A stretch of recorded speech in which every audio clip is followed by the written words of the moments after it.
Before we get started, I just want to make a public announcement. No, I am not reviewing Basketball Wives, so please do not ask, please do not ask, please do not ask. No Basketball Wives.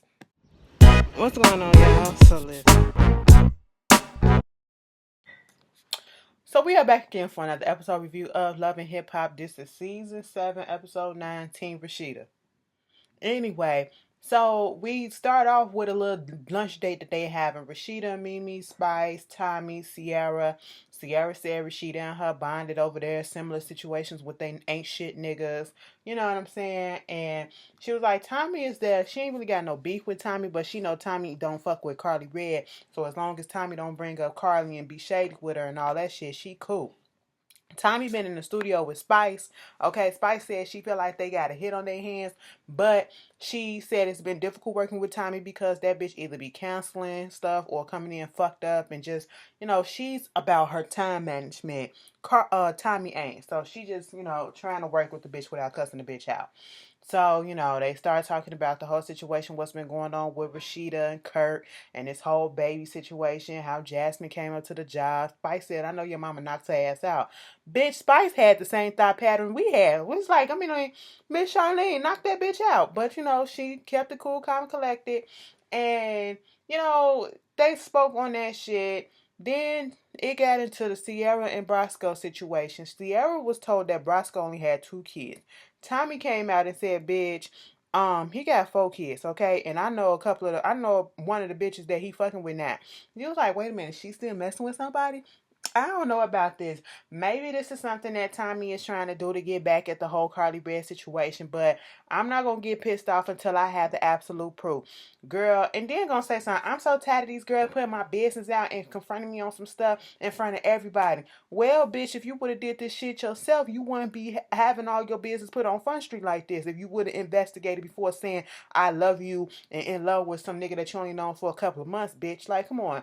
But Tommy claims that she wasn't on no fuck shit. She was like, regardless of what's going on with her choice of friends, she still likes Sierra. So it's about the women shit, and she just like, I need to let her know what's going on. So they gonna do that, and they say, Jock is having this party or whatever, this grand opening for his salon. So she gonna invite some people. They're gonna invite everybody, and it's just gonna be a big ass mess. Well, at least you know from the outset that that's what y'all plan on doing.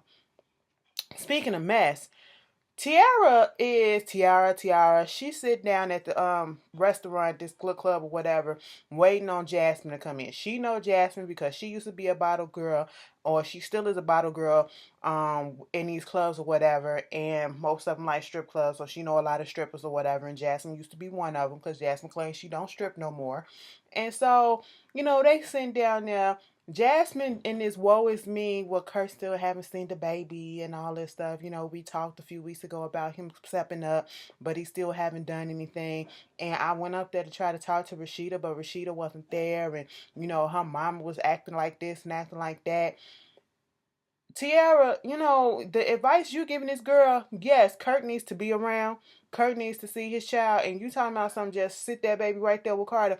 Let me tell you something. You trying to get Jasmine fucked up, okay? Because she want to set this whole thing up so Jasmine can come up there to Jock's grand opening thing or whatever. Mind you, Rasheeda said she wasn't going to be there because of the whole boundary shit that she needs to happen with Kurt, and she know that Kurt gonna be there.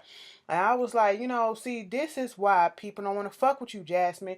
First of all, you listening to other people and you just don't know how to assess the situation. You want us to feel sorry for you. And yes, we get it. We don't feel sorry for Kurt, and we don't damn sure feel sorry for you, okay? So it is what the fuck it is. You want to go up there in the Lions den and get your ass whooped, get your ass whooped then, okay? Moving on from that. But at the end of the day, the baby is an innocent bystander in this whole thing. He is the innocent, okay? Moving on, speaking about some other shit, Keely. I have no sympathy for Keely, and I think she's full of fucking shit, okay? You claim that Blue was not there. Blue said he apologized for the way that he came at her at the party. He was a little bit out of line. He was wrong for it. He wanted to make things right. She was like, well, why didn't you do this? Why didn't you do that? I could have called. I tried to call a few times, but we were still fresh off of fighting and stuff like this. You weren't doing this. I wasn't doing this. He was taking ownership of his shit, okay? And I'm pretty sure that Keely was waiting to fight him, okay? And his answers made her like try to change her approach to the situation, because if you notice when they first got into the conversating, she kind of raised her voice a little bit like she was ready to go in, and he wasn't trying to do that shit. And my whole thing is, you talking about, oh, he needs consistency, he needs to be there, he needs. How does he feel? How do you feel when your son coming out to school and he don't see all the other kids with their fathers and stuff, and he calling random men daddies. I agree with Blue. That's your motherfucking fault for you to be sitting there letting him call other niggas daddy, because you not letting him see the son. You mean to tell me you wouldn't let him talk to his son on the phone? That's fucked up. And you can tell that Keely hiding some shit just by that phone call that he had with Blue, with the daddy. Like, the boy, I should say, that did something to me. Like, I didn't at first. I was like, maybe Blue is putting on, and he really is a fuck boy. But given that whole conversation when he broke down in tears, I don't care if it's for the cameras or not, bitch. Something that didn't sit well with me with Keely. Okay, like, bitch, you literally sat here complaining about this man not being there, not being consistent, and stuff like that. He said, "Can I see my son before I leave?" You said, "I don't know. I have to think about it." Bitch, you just fucking complained about him not being consistent and not being in his life and being there. And now you have to think about it when he's asking in your fucking face if he can see his son. That is fucked up. Okay, she didn't even want to get him on the phone so he can hear his own voice, his son's voice or whatever. What is it that you have to think about? You're complaining about this man not being in the boy's life, and you acting like he can do all this stuff. He can't just up and leave Miami. You don't know what he got going on down there, work wise or whatever the fuck. Or why he left to go down there. And I think she's being real fucking selfish and real fucking rude. Like, bitch, y'all could have had this visitation shit worked out. He could have been FaceTiming. He could have been talking on the phone a lot with the boy. He could have had the boy for holidays and stuff like that, spring breaks and summers, half and half and shit like that. That's called being consistent parenting when you live in different states or whatever. And I'm pretty sure she's trying to put it all on him. It ain't just him, it's you too, bitch. Okay, and we saw that in that whole exchange. Like, girl, you contradict yourself, and I don't feel sorry for you. I feel sorry for the little boy. So Spice is doing a video that she got with Tommy, and the time that they were supposed to be there was at 10 o'clock, and it's like 3 or whatever, and Tommy is not there. So Tommy pulls up, and she's drunk as shit, clearly. Y'all know that a judge has just told her with that whole case that she got against her, it's mandatory for her not to drink, and she has to wear drinking monitor or whatever device, whatever, is needed, because Tommy, here she go. Once again, I had some fake ass friends that told me that, I'm an alcoholic or whatever. I'm not an alcoholic. That's what Spice sounded like or whatever. Bitch, that's what alcoholics do in the beginning. They can't admit their flaws. They can't. Okay, I thought I had a bug in my nose. Anyway, I'm sorry. They can't admit that they're in denial, and she's in denial. You have a fucking drinking problem. Every time you need to fucking drink just to calm down, just to get through the day, just to wake the fuck up, you have a fucking problem. Then you laughing at the situation and not understanding the severity of it. This is unprofessional. Like Spice said, bitch, I got a fucking call time to be here at 10 o'clock. I was here at 8 o'clock to fucking help set up and get all this shit together so we can be on time. Bitch, why you can't do what you supposed to do? Okay, it's not funny. Oh, my pig was sick and all this shit. Me and Spice said, "Yo, pig, bitch, fuck your pig, okay? All the motherfuckers that's up in that goddamn house that stayed with you, you mean to tell me not one of them could have called the vet or took him the thing to the vet and see what the fuck was going on, and you still do your business? Fuck out of here, Tommy, with that lame ass excuse. Spice, you good, cause it wouldn't be me." Moving on from that, um, Tokyo Tony. Why do I keep saying Tokyo fucking Tony? Wrong gutter snipe, okay? Wrong bitch. Anyway, Tokyo Vanity, Sierra, Carly Red, they all getting manicures, pedicures. Tokyo don't really want to be out. She claims that she let go of Tobias. They ain't done. They still cool with each other. They still probably messing around or whatever the fuck they doing. Um, So she basically told them about the whole situation with Tobias and what happened with him being out on a date with his ex and all this shit, whoop de boo. And then Sierra started talking about this Brasco situation. Now, see, I was waiting for Tommy, not Tommy, but Carly to blow up and say something about, Tommy always trying to do this and I can't stand that bitch, because her face kind of scrunched up when she said what Tommy said. Her face looked like she was about to say something. But then, she was like, this ain't the first time that she done heard some shit, crazy shit about Brasco. Hell, even Sierra's mom don't even like him or whatever. And she needs to get down to the bottom of what's going on. So they all gonna go to the damn job open his shit so that they can see what's going on and see what he got to say. Okay, fine, cool. My whole thing about that whole situation was I was just really mad they was sipping on their Moscato. And I mean, they was literally taking baby sips of that Moscato as if it wasn't a fucking watered down ass wine cooler. That is what Moscato tastes like. It is not fucking strong or nothing. Bitch, don't give me no glass like that. In one gulp, I would be done with that shit. Okay? I'm just saying, I was offended a little bit. Like, y'all, stop playing. Anyway, moving on. I'm that type of bitch that's like, you gonna give me some wine. Don't pour that shit 1/3 the way, 1/4 the way, half the way. Pour that shit to the top, because one gulp is gonna give half the glass is gonna be gone. Like, come on now. Like, if I'm gonna get some drink, I wanna enjoy that shit. Because I don't do it often. You know what I'm saying? Anyway, Mama D at the club, and she doing her little song or whatever. This is her debuting a new song in her new body, okay? Now she up there, talking about she want to give a shout out to all the mothers, including the mother of her granddaughter. And I see Rasheeda was there, and she was like, now she know that Scrappy said don't say nothing. Bambi said don't say nothing to nobody about who them being together or pregnant and stuff like that. But who Mama D was talking about was motherfucking Erica Dixon. I said, bitch, who told her to come back? I guess, girl. So Rashida, Miss Charlene, Tommy, not Tommy, but Erica, they sitting down there talking with Mama D, and Rashida is like, damn, since the fuck when y'all cool? Cause the last time I seen that y'all didn't like each other. And they was like, we don't know how it happened, but it happened. And Mama D said she grew the fuck up, and she can't be mean and hating on Princess Imani mother, and she don't want to do the same thing with the Bams, because the Bams and her hooves is gonna stump a hole mud hole in her heart, and she ain't got time for that. And so they sitting there talking about everything, and then notice. Let me just tell y'all this: when we start noticing the editing, like, y'all got to stop this Love and Hip Hop. Y'all need to be more consistent. Don't the scenes were spliced together, because when Mama, all of them was sitting down, wasn't nobody on that floor before Mama D got off the stage. We saw that same dude that was in those white pants talking to them two girls in the back, and they was the only ones standing up on the floor talking or whatever. And Rashida and Erica was talking. This is their initial so-called conversation, and then we see the scene where Mama D sat down with them, and then Mama D said, "Let's go." Now, when Mama D and them was all sitting down, all four of them, wasn't nobody on the floor. I said, "What type of club event is this? What type of shit is this where everybody just sitting down and look boring as fuck?" Okay.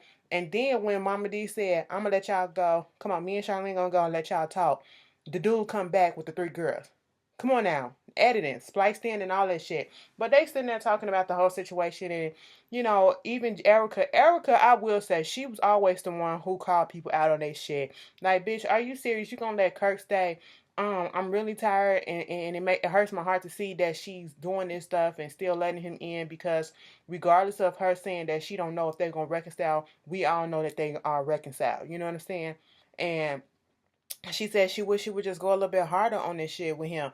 And then Rashida tried to compare the situation, her situation with Erica's situation with Scrappy. And like she said, no, bitch, you still living with this nigga. Okay? Scrappy and I only talk about co-parenting shit. That's it. What are you talking about? There's no comparison.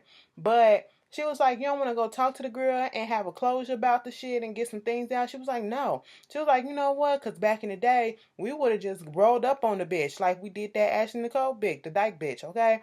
And she said, well, when you ready to do that, call me. I was like, all right. Now they had Jocks, opening for his thing. That shit looked boring as hell at one point, because everybody was just on their phone sitting down looking around. And everybody's gathered there. You got Kurt, you got Jock, you got Spice. You got Mimi. Then Tommy rolls up with Sean Garrett because apparently she's working with Sean Garrett too. And, she is not on a malicious thing, but a part of her do want the word to get around on a petty note that she's working with Carly's man or whatever. But Spice showed up and she was trying to do it as if to show Spice that you're not the only person that I'm working with. Spice wasn't sweat by the fact that she was working with Sean. It's just she was taken aback by the fact that that's Carly's man. Okay, so she was like, interesting. Tobias bring his ass up there, let them know that hey, me and Tokyo, we on the outs for the moment, okay? But as soon as that, it's like, how long have you been on the outs before you start trying to talk to Spice? Oh, I don't mean to say nothing, but you look really good up in that outfit. Can we talk for a minute? Can y'all give us a minute? You from Jamaica? She said, bitch, don't talk like that. Keep your own accent, okay? I said, I know that's right, Spice. So this is why Spice and Tokyo finna be fighting in the rest of this season over this fuck boy. Come on, y'all. Let's do better, Spice. I'm disappointed. But anyway, moving on from that, they waiting on Brosco to see if she coming, and Mimi was asking Sierra, so you really gonna do this right here and confront him? Bitch, he popped up, and she was like, so we was having this little girls thing, and it came out that you got two older kids that you didn't tell me about. I was like, okay. Mind you, Bachi said that he done with Keely. He was done with her once he found out Blue, what's the baby daddy. And it was like, how can you get over the situation when he found they put out there about Crystal. So it was like, that situation is over and done with. I said, okay.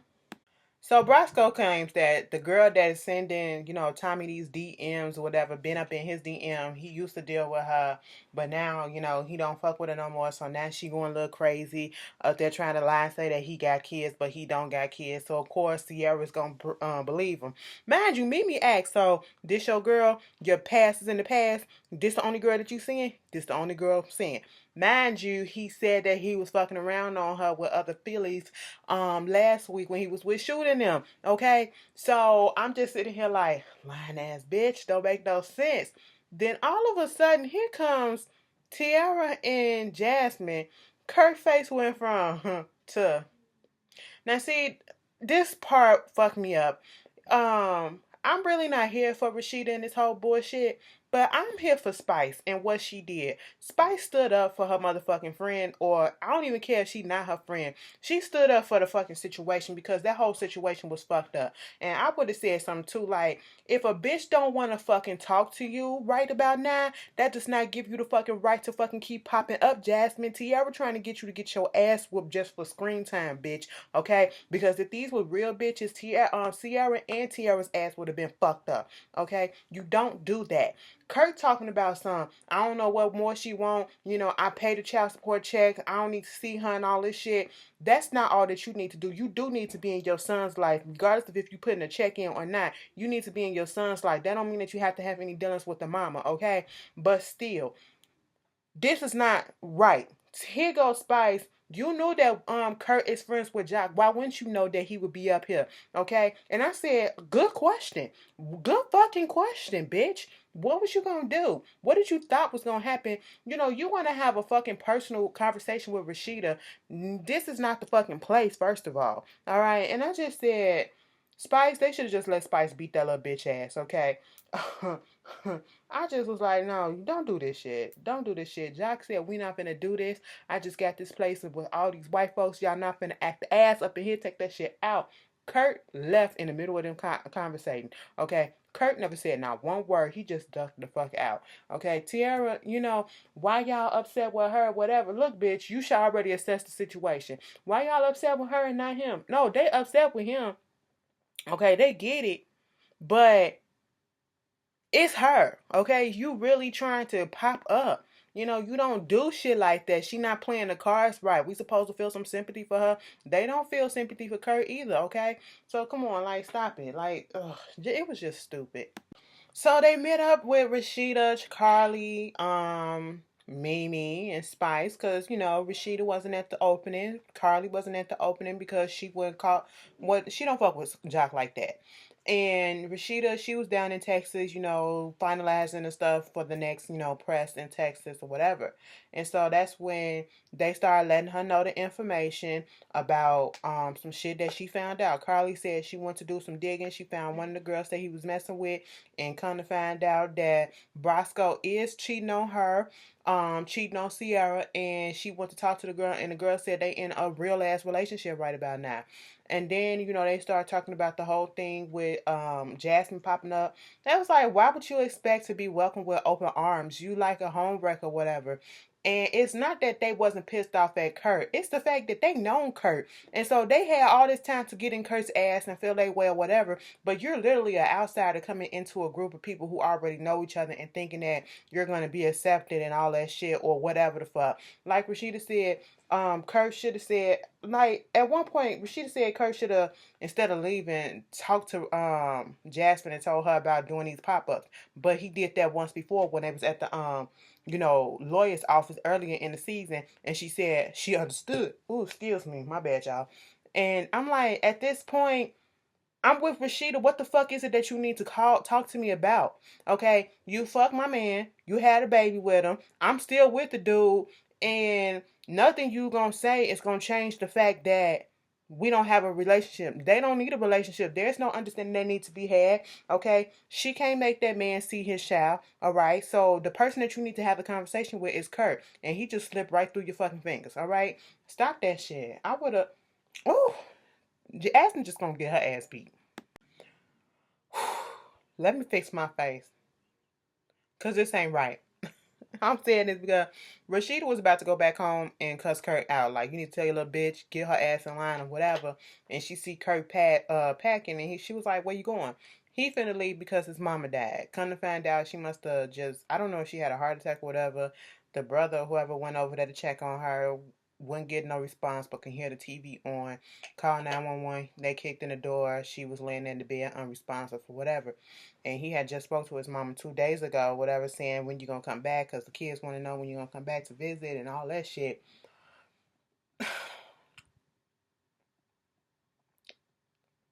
That's fucked up. His mama died. That's all I can say.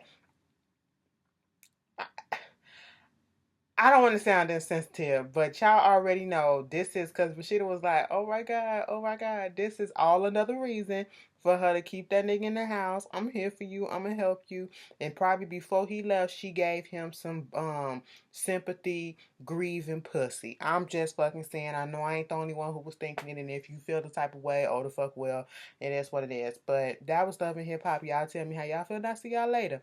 Listen. No, no basketball wives. Don't even ask.